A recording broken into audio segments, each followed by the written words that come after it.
My channel ज्ञान की गरीबी। आज जो है हम बात करने वाले हैं, हमने पिछले वीडियो में एरर्स की बात की थी, उसके सोर्सेस की बात की थी कि क्या क्या उसके सोर्स होते हैं। और आज जो है हम टाइप्स के बारे में बात करेंगे कि कितने टाइप्स के जो है एरर्स होते हैं। तो जनरली जो एरर्स होते हैं वो दो टाइप्स के होते हैं। एक तो होता है डिटरमिनेंट या फिर सिस्टमिक एरर, और दूसरा होता है नॉन डिटरमिनेट या फिर जो है नॉन सिस्टमिक एरर। तो जो डिटरमिनेट एरर होता है वो फर्दर 6 टाइप्स का होता है, तो जो कि 6 टाइप जो है आज हम डिस्कस करने वाले हैं। और दूसरा होता है इनडिटरमिनेट एरर।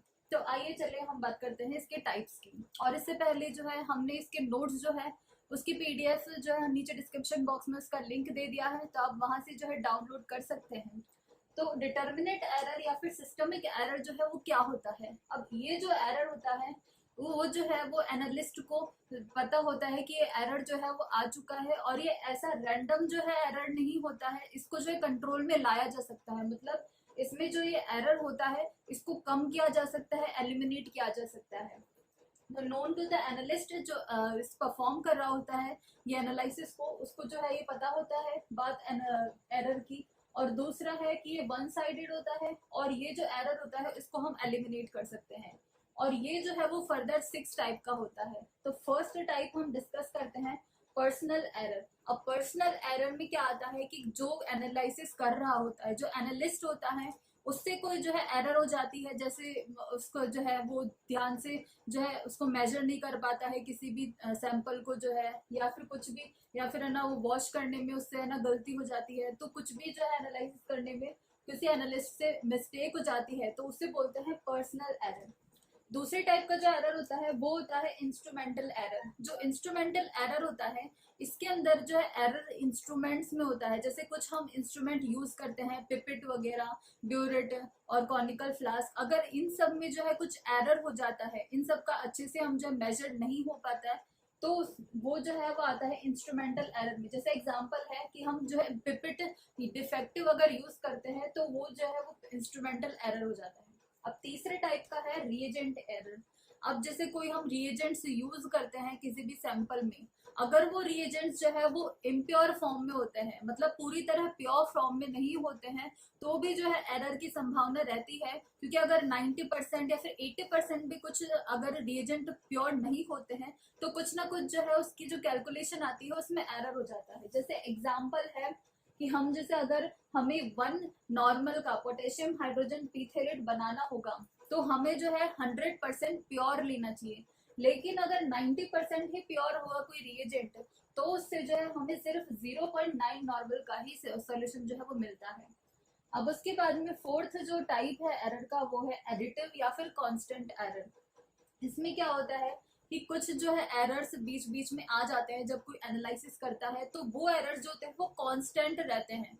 जैसे सबसे पहले हमें जो है वो 10 ml का अगर कोई सॉल्यूशन हमें चाहिए, तो लेकिन जो है वो आ जाता है 10.1 ml का, तो उसमें 0.1 जो ml है उसकी एरर आ जाती है। वैसे ही अगर हम आगे भी अगर ये करते रहते हैं एनालिसिस, तो जो है इसमें 0.1 ml ही वो ज्यादा रहता है, तो ये जो है वो कांस्टेंट एरर आती है एक साथ में। तो नीचे लाइन है कि 0.1 ml जो है एरर है वो जो है वो आती है हर में, वो मतलब कांस्टेंट रहती है एरर। सो गाइस, जो इसका फिफ्थ वाला जो टाइप है वो है प्रोपोर्शनल एरर। अब प्रोपोर्शनल एरर में क्या होता है, इसमें एरर जो है वो प्रोपोर्शनली जो है बढ़ता जाता है, बढ़ता जाता है, मतलब एक कांस्टेंट मैनर से जो है बढ़ता जाता है। हमने पहले देखा था वो था कांस्टेंट एरर, जिसके अंदर जो है कांस्टेंट जो है वो इंक्रीमेंट, मतलब जैसे 10.1 है तो 20.1 हो रहा था और 30.1 हो रहा था। लेकिन इसमें ऐसा नहीं होता है, इसमें जो है इंक्रीमेंट होता है। जैसे पहले 10.1 ml अगर आता है एनालाइट सैंपल में, तो वो उसके बाद में 20.2 ml आएगी इसकी रीडिंग, उसके बाद में 30.3 ml। तो इसमें इंक्रीमेंट हो जाता है एरर के अंदर, जो एब्सोल्यूट इसका एरर निकलता है उसमें इंक्रीमेंट हो जाता है। जैसे फर्स्ट अगर देखें तो इसमें अगर हमें 10 ml का चाहिए तो 10.1 आ रहा है, तो 0.1 ml की एरर होती है, और दूसरे में 0.2 ml की हो रही है, वैसे ही 0.3 ml की, तो मतलब इंक्रीमेंट होता है। और उसके बाद में जो सिक्स्थ इसका जो मेथड है डिटर्मिनेंट के अंदर, वो है एरर इन मेथड।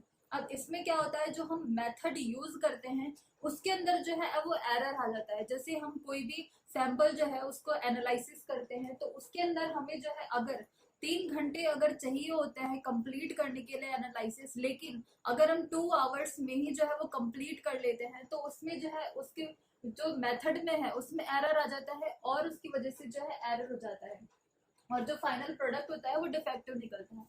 अब सेकंड जो इसका एरर का टाइप होता है वो होता है इनडिटर्मिनेट एरर, या फिर उसको नॉन सिस्टमेटिक या फिर एक्सीडेंटल एरर भी बोलते हैं। मतलब ये गलती से हो जाता है एरर।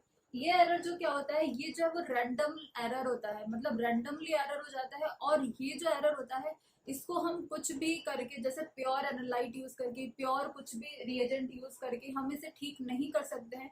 जबकि जो डिटर्मिनेट एरर था इसको हम जो है ठीक कर सकते थे एरर को, अगर किसी एनालिस्ट को पता चल जाए। लेकिन इसमें कई बार जो है एनालाइसिस जो करता है एनालाइट, उसको भी जो है पता नहीं होता है इस एरर के बारे में, या फिर पता भी होता है तो वो उसको ठीक नहीं कर पाता है और इस एनालिस्ट का जो है वो उसमें कंट्रोल नहीं होता है इन टाइप के एरर में। और ये जो है वो वन साइडेड नहीं होता है और ये जो है वो एरर एलिमिनेट भी नहीं हो सकता है। हम अगर कितने ही हाई क्वालिटी के अपैरेटस यूज कर ले या फिर हाईएस्ट प्योर रिएजेंट यूज कर ले, लेकिन ये एरर जो है वो ठीक नहीं होता। तो ये होते हैं इसके टाइप्स। मेन जो इसके टाइप्स होते हैं वो होता है डिटर्मिनेंट और नॉन डिटर्मिनेंट। तो ये थे इसके टाइप्स एरर्स के। एंड जो इसके नोट्स है इसकी पीडीएफ हमने नीचे डिस्क्रिप्शन बॉक्स में इसका लिंक दे दिया है, तो आप वहां से जो है वो डाउनलोड कर सकते हैं। And thanks for watching this video. And if you like this video, please hit the like button and subscribe my channel Gyan Ki Garibi and hit the bell icon to get notifications for my new videos.